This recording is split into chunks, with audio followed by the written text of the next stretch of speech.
Hello everyone, welcome to another brief podcast by Arian Brito Analysis blog.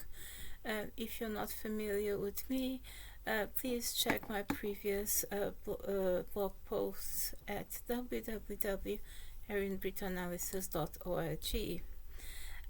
It's a pleasure to host another brief commentary session, and today we will be discussing America. Please refer to my previous blog posts about Florida in particular. In America, for the past 4 days, we have the Black Caucasus Foundation annual Congress in full force in DC, and I was trying to analyze how this will influence the elections coming in 2024, and what will be the focus of campaign of NAACP, the Black Caucus Foundation, the National Urban League, and of course private religious activists and public figures. We seem to have a regression in the United States of America, in particular states, especially with oppressive tactics to exclude the history and suffering of the valuable African-American community, and instead focusing, diminishing, and reducing the slavery period to one of employment, and where Black Americans, according to Florida new historical curriculum, and potentially for many decades to come, that Black Americans gained as professional skills with slavery. Now I am going to tell you something that's a bit shocking, that you might not know, but you're talking about masonry skills, carpentry skills, compared to the liberty of a man being pimped out by his owner day in and day out, having his children sold, having endured a life of violence and abuse, and instead this will be taught in schools. The problem with reducing history to that is that, I am sorry if I'm offending someone, is that Afro-Americans, and I know this sounds horrible, they had an economic value. You're going to say, you're talking about human beings, but at the time of slavery, they had an input, economic value into the GDP and the national economy, not just by being the carpenter and the bricklayer and the mason that built the White House, or that someone pimped for 60 years and sold their kids. They had this input done. Meanwhile, they had a trauma attached to that. That is my analysis. So while their value increased to the owner, and to the country, there was a decrease to the person, because according to certain scientists, it takes 17 generations to get rid of extreme violence, war, slavery, induced trauma.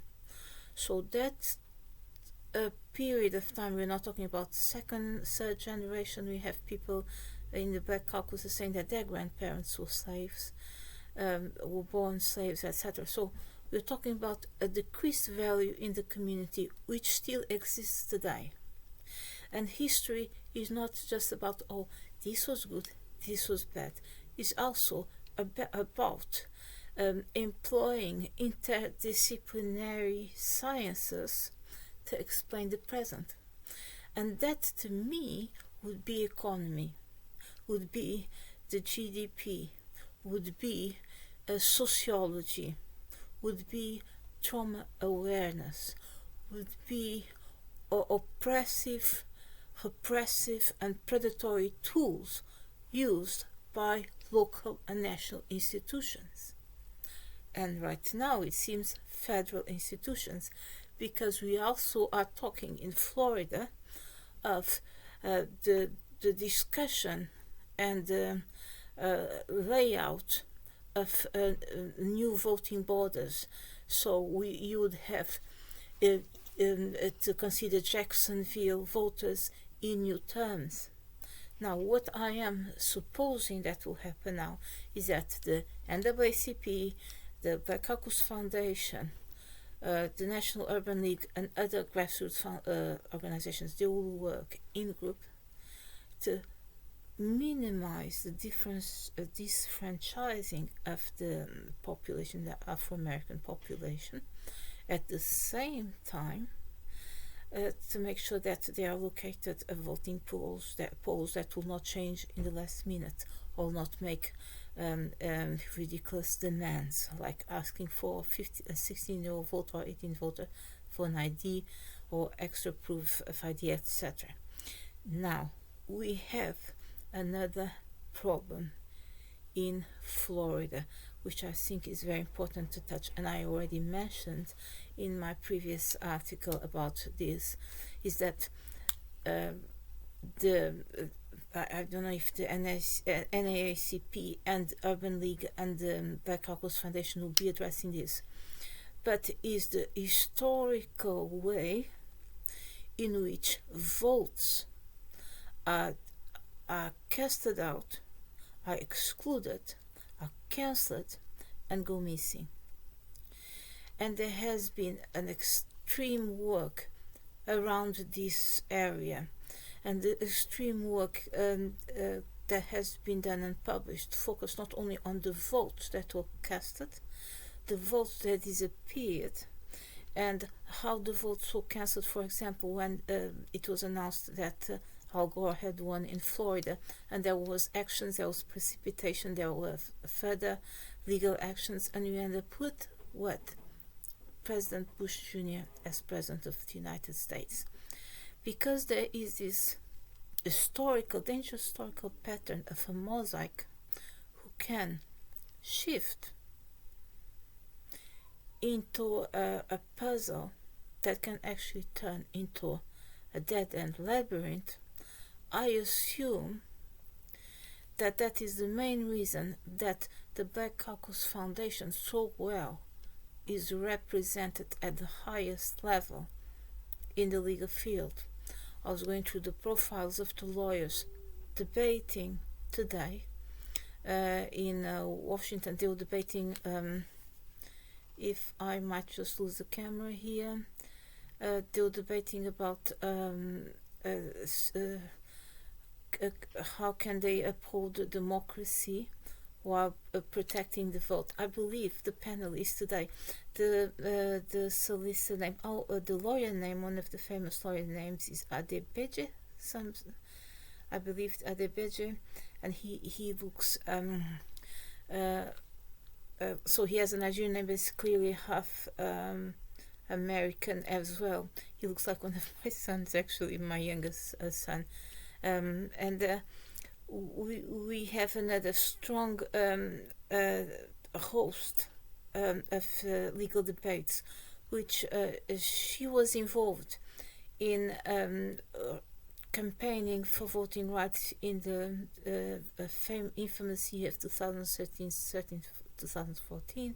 She's involved at the highest level of legislative power of the United States, and they are discussing how they can act and uphold democracy at the federal level.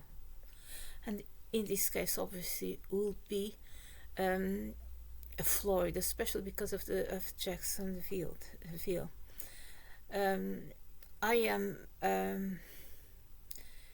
very, very shocked with the things that are going on in Florida. And you might think, oh, but does that mean that they will not vote for Governor DeSantis in the future or at the national level? Does mean that he will not succeed in winning the elections?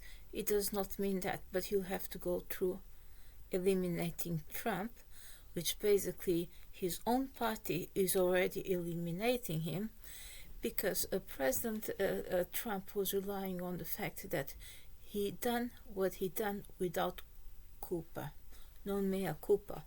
But in fact, his co-workers and staff are saying that they had n-factorial meetings with him, informing him that the information he was providing was not correct, that there were no votes missing. However, they are very weak at the legislative level, because if they wanted to bring cases to clear President Trump, they would have gone through the archives of cases involving the elections between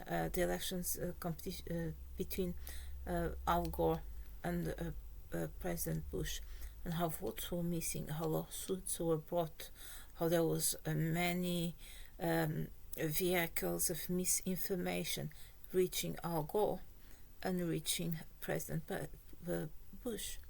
They would also have gone through the governors and senators of states with a history of Black Lives Movement, protests, Antifa riots, and they could use the same parallelism.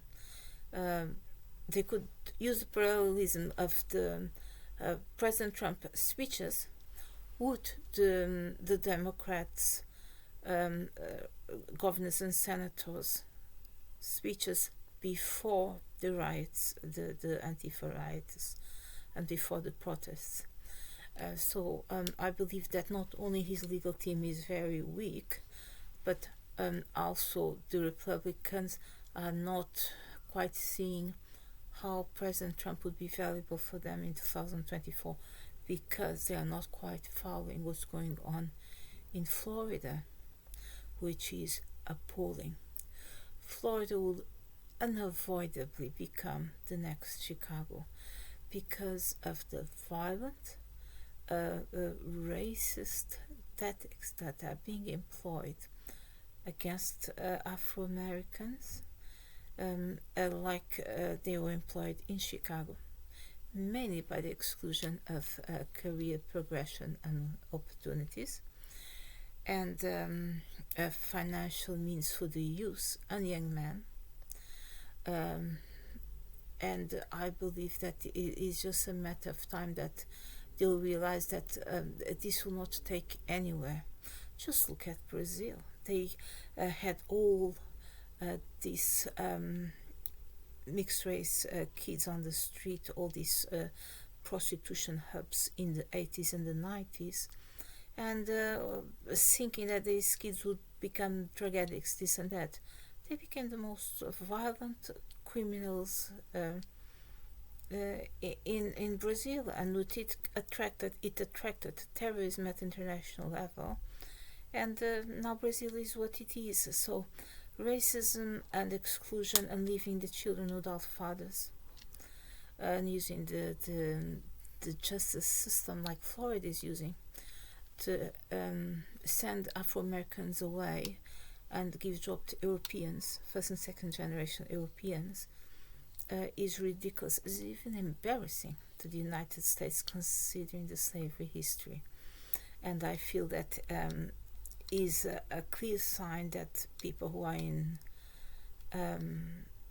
ruling Florida, they are not real Americans. I don't mean that, but they maybe are second generation Europeans. Because nobody would be that stupid and insensitive and ignorant towards the American history to go and enforce a curriculum where it will be taught in schools that slavery was good for Afro-Americans because taught them how to be carpenters and masons. It is just beyond belief. Thank you for listening to my brief commentary. Comment below. Have a fantastic weekend. Bye bye.